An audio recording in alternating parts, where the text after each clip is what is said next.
You already have ginger, honey, and lemon in your kitchen. Most people do. And most people, when a cold hits, throw them together in some hot water, take a sip, feel vaguely disappointed, and reach for a pill instead. But here is what I figured out after years of doing it wrong. It is not the ingredients that fail you. It is the method, the temperature, the order, the one small step nobody mentions anymore. 3 ingredients, already in your kitchen, and the version most people make is only a fraction of what this can actually be. That feeling when you wake up and something is already wrong? Your throat has that raw, papery edge. Your head feels like it is filled with wet cotton. You move slowly through the house, open the cabinet, stare at a row of boxes and bottles, and nothing looks right. The fizzy tablets, the sugary syrup, the little foil packets that always smell like artificial lemon. You pick one up, read the back, put it down again. I have been there more times than I can count. And the frustrating thing is that the answer was always sitting 3 feet away, in the fruit bowl, in the spice drawer, in the cabinet beside the stove. Not as a dramatic cure, not as some miracle brew, but as something that actually works with your body when you are struggling.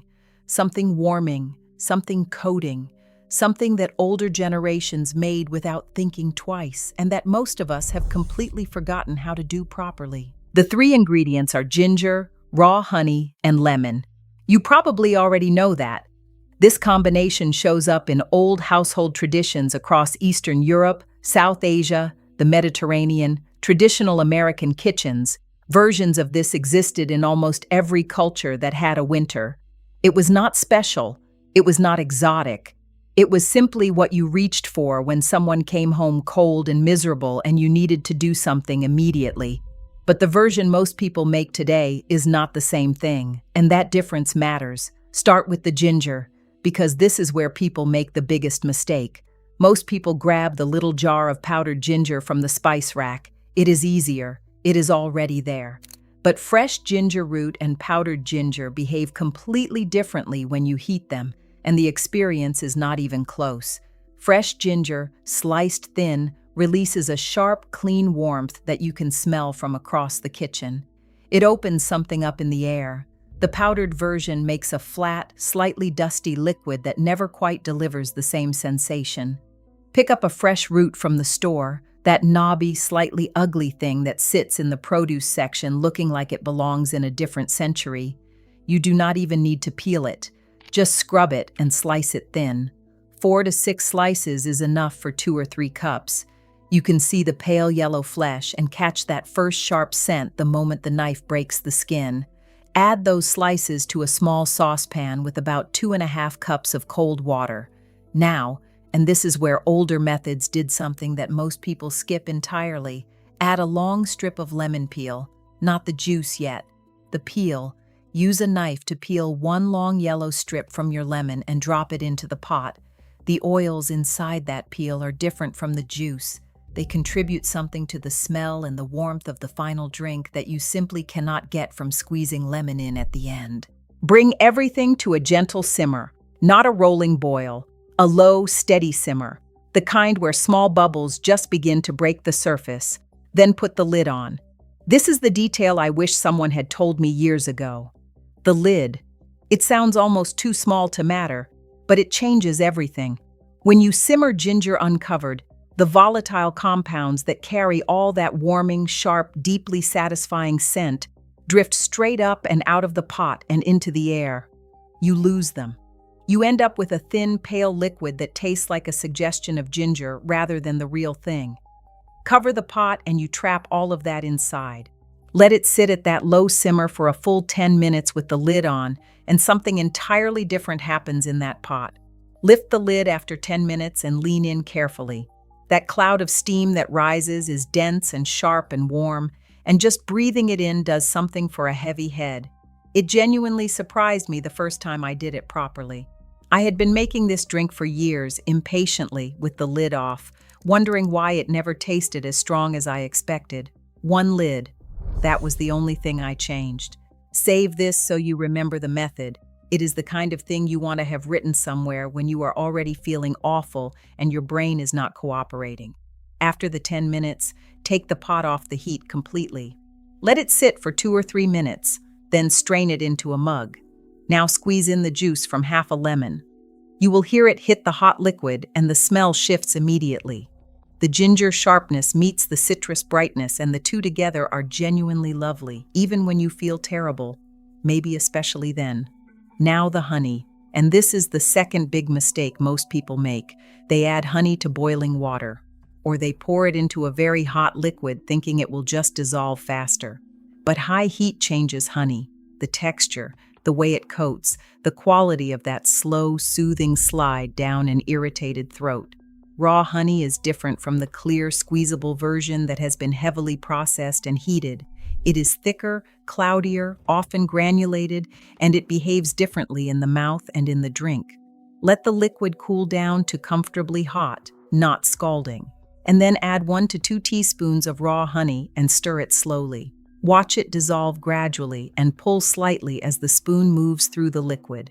That thickness is exactly what you want, coating the back of your throat when everything feels raw and tight. The drink you end up with is amber gold and slightly cloudy from the ginger. It smells sharp and warm and faintly sweet. Hold the mug with both hands. Feel the warmth come through the ceramic. I always slow down at this point, even when I feel awful, especially when I feel awful. There is something about the act of making this, slicing the ginger, watching the steam collect under the lid, straining it carefully, that changes the feeling of being sick from helpless to at least partially capable. You did something. You made something. And now you are sitting down with it.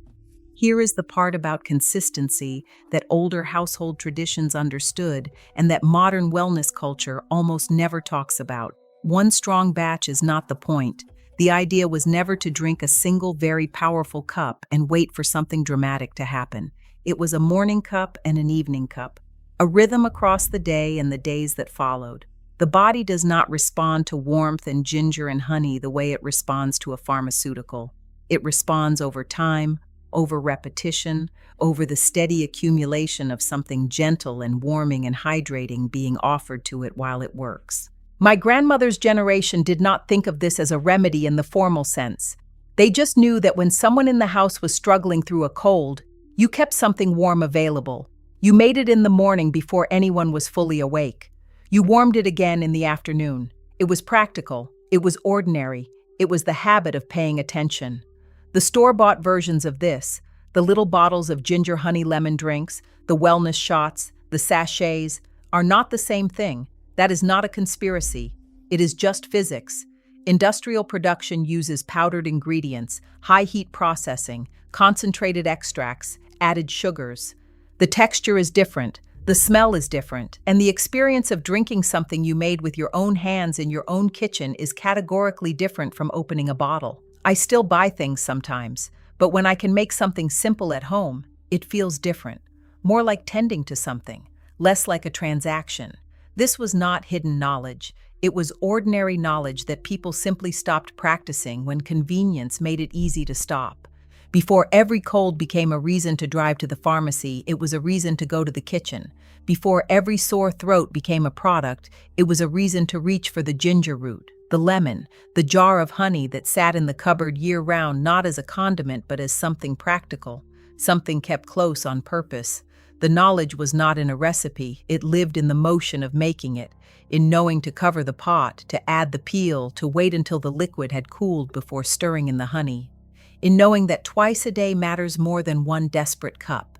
These small things traveled between generations not because they were written down, but because they were watched, because someone stood in a kitchen and paid attention. Now you have it too. Tell me in the comments what your family reached for when the cold season hit. I genuinely love hearing which version people grew up with. And if this reminded you of something someone in your family used to make, save it. The method is the part worth keeping, and the next time someone in your house comes home looking pale and cold and already miserable, you will want to remember the lid.